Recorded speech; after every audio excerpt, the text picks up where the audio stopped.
Mirdita, data 20 qershor 2026.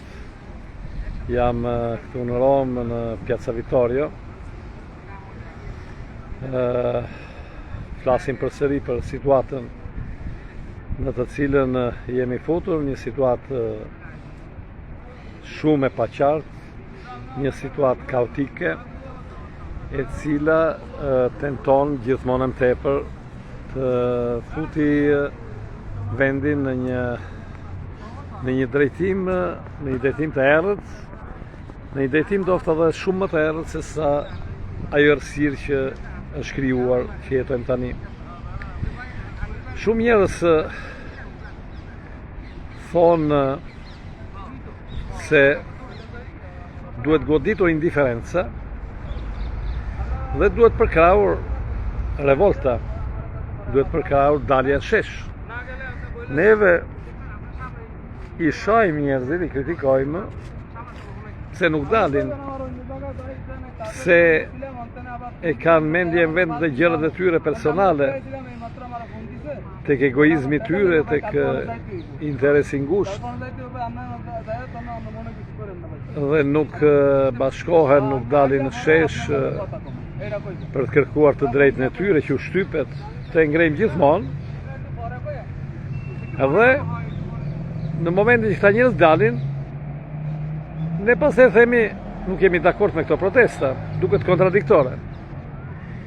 Një personazh për shembull i tillë është në Shqipëri Ylli Manjani, me të cilin unë ndaj shumë pikpamje. Ka dhe pika natyrisht shumë që s'jam dakord me Manjanin, i cili dikur thoshte buka, domethënë njerëzit që pse s'ngrihen, pse nuk kërkojnë të drejtën, pse nuk organizohen. Dhe tani thot çfarë proteste, domethënë po kritikon protestën dhe po e quajnë Ylli Manjanin si njeri që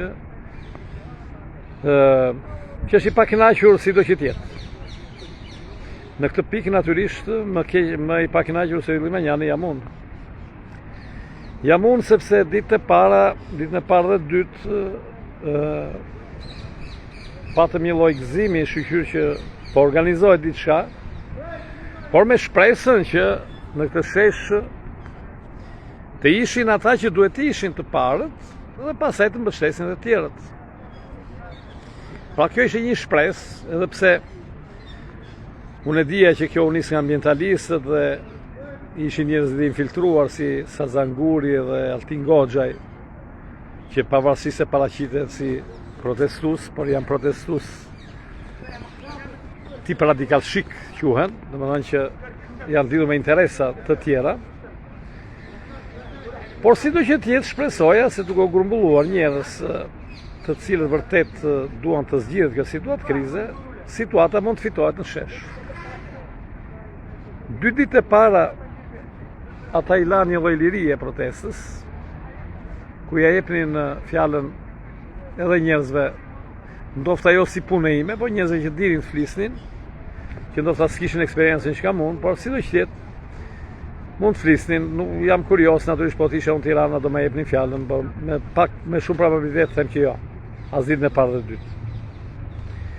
Kurse pastaj ndryshuan gjërat. Tani protesta është zënë nga rruga Çëria, nga njerëzit që ata që janë spontan shkojnë për herë të parë dhe nuk ka shkuar ndonjëherë, nuk e din se çfarë është protesta, dhe që protesta është kthyer në një antiprotest tani. Domethënë tani duhet ngrihen njerëzit kundër Edi Ramës, por dhe kundër protestës, kundër të dyjave.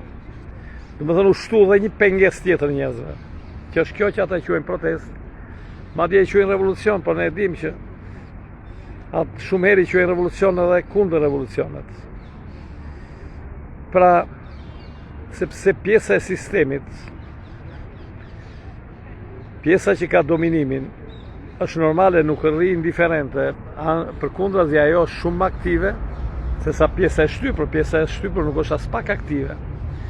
Pjesa e shtypur thjesht në momente të caktuara historike rebelohet dhe rrallë arrin që të nxjerrë të kristalizojë një drejtim të organizuar të saj. Janë në raste në histori shumë të rralla. Në përgjithësi, protestet nga poshtë gjithmonë kapen nga elitat, kapen nga njerëzit e pasur, kapen nga miliarderët, kapen nga ata që shtypin, të cilët formalisht deklarohen se janë në favor të këtyre kërkesave, në favor të rrëzimit qeverisë. Çfarë roli ka Edi Rama në këto protesta? Edi Rama është ai që e çoi vendin në këtë situatë kaotike. Situatë kaotike e cila, po të mos ishte NATO në Shqipëri, do kishte degeneruar shumë shpejt në luftë civile, ku dy grupet do vendoseshin kundër njëra tjetrës.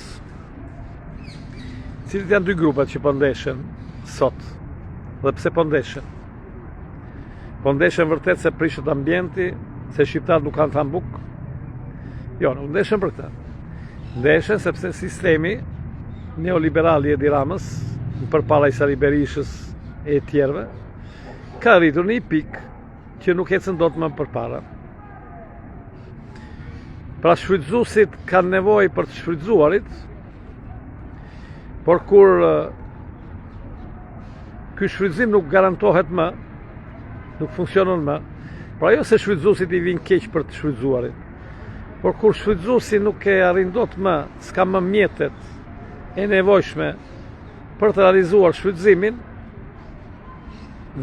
është normale me fjalë organizon një ristrukturim të regjimit, të sistemit, sepse kërkon të ricikloj forma të reja të shtypjes. Pra kjo ndodh në Shqipëri. Po të mos ishte NATO-ja, aty do kishte plasur lufta civile shumë shpejt. Pse? Se nga një anë kemi ndeshen dy grupet në mënyrë të ashpër. Nga një anë janë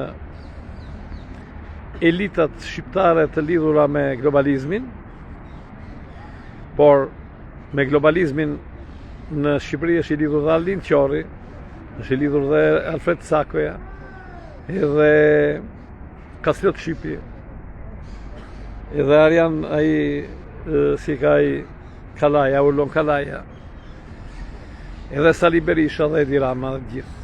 Dhe më thënë, me globalizmin, në përgjithësi janë të gjithë. Por me i fjallë her pas herë, nxjerrin një muzikë për të treguar sigur janë antiglobalistë, ndërrojnë një kasetë ku flasin për shembull për Shubrilovicin që do të largonte shqiptarët, për një invazion të emigrantëve në Shqipëri, kapin një temë të tillë, po shpopullohet vendi, për të treguar sikur kanë gjoja ca tendenca konservatore që i quajnë. Po në vërtet globalist është i gjithë ky grup komplet, i cili ku bën pjesë dhe Edi Rama vetë, por Edi Rama ka një pozicion të ndërmjetëm. Edi Rama për fatkeq është në qeveri tani, edhe pse është me globalistët, por është në qeveri dhe qeveria ka një pozicionin që të ndërmjetëm. Sepse nuk janë vetëm globalistë, por janë dhe shumë shqiptarë të tjerë, të cilët janë integruar në këtë sistemin e babëzisë shqiptare të pas 1990-s, me këtë të shtazërisë kapitaliste neoliberale, që kanë shfrytzuar dhe ata në mënyrë më barbare të ngjashmin e tyre, të dikurshëm, duke hapur aktivitete, duke hapur lokale, duke hapur dyqane, duke hapur ndërmarrje, duke mos e llogaritur punëtorin fare se ka një familje, apo ka fëmijë, apo ka dhe i jetën e tij, duke trajtuar një punëtor me mëditje në mënyrë më të zezë që të ekzistojë. Dhe ky është ai kapitalizmi, është ai pjesë e kapitalizmit të tranzicionit që është zhvilluar bashkë me këtë kapitalizmin globalist, me multinacionalet. Dhe jemi në momentin që multinacionalet krijuan SPAC-un pikërisht për qëllim. SPAC-u nuk do godasi Konadin, t'jeni sigurt. SPAC-u është krijuar me investimet e Europës dhe të Amerikës dhe i monitoruar nga Europa dhe nga Amerika, pra nga globalistët, nga multinacionalet. Nuk do godasi SPAC-u Banca Intesa, apo Intesa San Paolo, Banca Intesa San Paolo, apo Bankën Tregtare, bankierët, apo këto supermerkatet që janë aty, apo call centeret e multinacionaleve, apo shoqëritë e sigurimit multinacionaleve, ato që shfrytëzojnë naftën e mineralet multinacionale. Jo, sepse SPAK është një instrument i tyre. SPAK është bërë qëllimisht në mënyrë tillë që të disiplinohet Shqipëria. Pra ky tranzicionit marrë fund. Partia Demokratike dhe Partia Socialiste janë bashkë me atë që në Shqipëri, domethënë Partia Socialiste e Partia Demokratike janë mbështetur nga globalistët që të dyja, me financimet e Europës, të USAID-it, të atyre shoqatave, të fondacioneve suedeze, zvicerane, të Sorosit, të miliarderëve, donatorëve, të dyja si janë financuar shoqatat, si financohet ky qeleshja Arben Kolla, si e ka ky qeleshë Xhiu. Ashtu është financuar Erion Velia, ashtu është financuar Edi Rama, ashtu është financuar dhe Sali Berisha. Qendra është e njëjta, Bashkimi Evropian. Aty është qendra. Por Bashkimi Evropian, çfarë është Bashkimi Evropian? Domethënë është një instrument i popujve apo i bankierëve. Nuk ka nevojë ta them unë, se e ka vërtetuar Greqia kur falimentoi në 2012-ën. Ku këta shqiptar trim edhe heroik ju kundërviheshin grekëve në Athinë. Nuk u bashkuan asnjëherë me protestat e grekëve. Ka trimat që vinë nga Athina tani, heroik në shekuj, që s'kuptojnë asgjë. Pa pse s'u bashkuan atëherë në atë kohë, jo. Madje ishin gretë thysit e parë shqiptarët në Athinë, duke thënë që grekët janë të qelbur, s'na lënë të punojmë. Dhe pse Greqia po ndeshe me Fondin Monetar Ndërkombëtar, me Bankën Botërore, pra po ndeshe me Unionin Europea, me Bashkimin Evropian. Madje u bë dhe një lloj referendumi, të cilin e manipuloi Tsiprasi dhe i mashtroi grekët.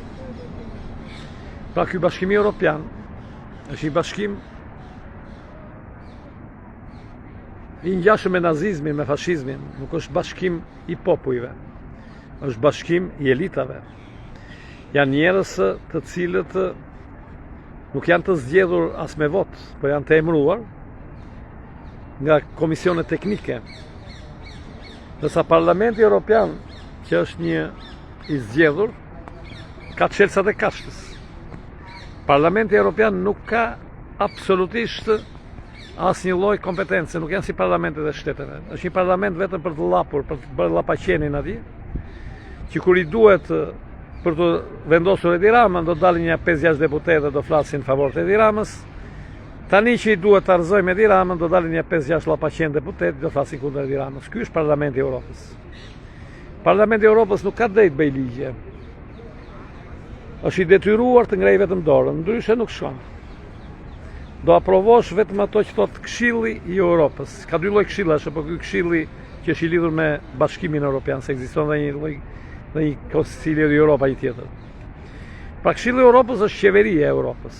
Pra imagjinoni, Këshilli i Europës, qeveria e Europës ka këto autokratët që janë në rolin e ministrave, po quhen ministrat e Europës, të cilët janë ata që vendosin ligjet, që i quajnë direktiva dhe ja u imponojnë çdo shtetit e Europës që t'i zbatojë.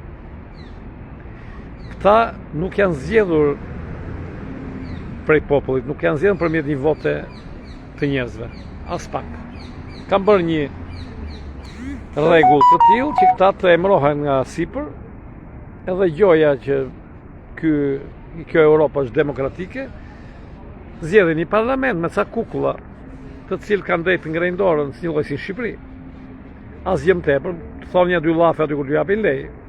Po do flasin ata njerëz që do duhen. Dikur ishin njerëzit parlamentari do flisin ata që ishin për Edi Ramën, tani do flasin ata parlamentari që janë kundër Edi Ramës. Janë ndruar portat. Pra në qendër të këtij kundër revolucioni apo kundër manifestimi, si ta quhet Shqipëri, është Bashkimi i Evropës.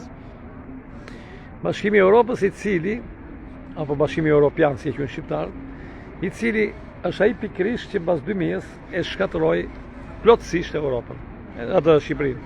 Shqipërinë dhe Europën, natyrisht. Bashkimi i Evropës ka shkatërruar dhe Europën vetë. Në Europën, po dhe Gjermaninë, edhe vetë Gjermaninë e ka shkatëruar Bashkimi i Evropës. Në njerëzit në gjithë Europën kanë humbur shumë terren në shtetin social. Pensionet janë më të ulta në krahasim me si kanë qenë përpara në raport me koston e jetesës. Pagat po kështu nuk e kanë ndjekur ritmin e kostos jetesës. Shërbimi shëndetësor gati përgjysmuar kudo në vendet e Europës. Taksat janë rritur, janë shëritur austeriteti pra borxhet për të cilat bëhet vazhdimisht presion që të paguhen nga prej xhepave të njerëzve më të varfër, më të shtypur. Një presion shumë i madh mbi ndërmarrjet e vogla dhe të mesme dhe forcim të multinacionaleve. Mendoni Europa, Bashkimi Evropian, përpara se të bëj Bashkimi Evropian, multinacionalet, këto ndërmarrjet shumë komshe, kishin më pak se sa 10% të prodhimit të brendshëm lord, që komandonin ato, ndërsa tani e kanë kaluar mbi 20% në Bashkimin Evropian dhe 32% në rang bote. Pra avancojnë gjithmonë këto kapitalistë të mëdhenj që hanë kapitalistë të vegjël. Pra në Shqipëri, po të themi me pak fjalë, këto protesta janë që kapitalistët e mëdhenj të hanë ata kapitalistë e vegjël. Pra ky është, e thënë me shprehjen më thjesht, me fjalë, sipas parimit ligjit themelor që ka kapitalizmi neoliberal, që peshku i madh e hap peshkun e vogël. Pra kur nuk ngrihet masa e shtypur, gjitha këto ta shoqëryet të revolucionet ngjyrosura, këtu del pjesa më e qelbur e shoqërisë së shesh, pjesa më egoiste, nga ana e moshës pjesa më e keqe sepse dalin të rinjt dhe nuk lejojnë që të dalin moshat e pjekura. Dhe e lidhin këtë me thjesht me të qenin të ri, pra me forcën fizike, por jo me forcën intelektuale, që forca intelektuale rritet me moshën. Nuk mund të thuhet që forca intelektuale e një 15 vjeçari është si një tjetër që është 50 vjeç, sepse kam shumë eksperiencë dhe më shumë njohje, më shumë dituri për shkak të viteve që ka. Pra, të lloj rirregullimesh, risistemimesh të sistemit, pra pa eliminuar sistemin, gjithmonë nxjerrin në shesh pjesën më lumbin e kuptimin politik të shoqërisë, më lumbin në kuptimin politik, pjesën adoleshente, madje nxjerrin dhe fëmijët në shesh për të rritur numrin, del rrugashëria e dhunshme, dalin gjithë njerëzit e OIF-ve, të OIQ-ve që mund të janë me dhitra mira në Shqipëri, dalin gjithë njerëzit e privilegjuar, njerëzit më egoistë që ekzistojnë në shoqërisë, njerëzit me karakter më të keq, njerëzit më me vese, i ke aty po t'i kërkoni gjenin protestë, pa nga gjithë shoqëria bëhet ky ekstraktim i gjithë këtyre tipave të tillë që moshën e kanë të re, rregullojnë flokët mirë, bëjnë buzët, bëjnë veshët, bëjnë gjoksin, mbillin flokët. Pra këtyre që keni aty, përveç atyre pak njerëzve spontan, të cilët manipulohen ose afrohen një ditë për pas e largohen, siç është rasti i muslimanëve, që shumë muslimanë besimtar dolën ditën e parë, dytë dolën protesta, pastaj u larguan për protesta. Do të ndërpres se kam një telefonat. Gjë në një natë, në ripat.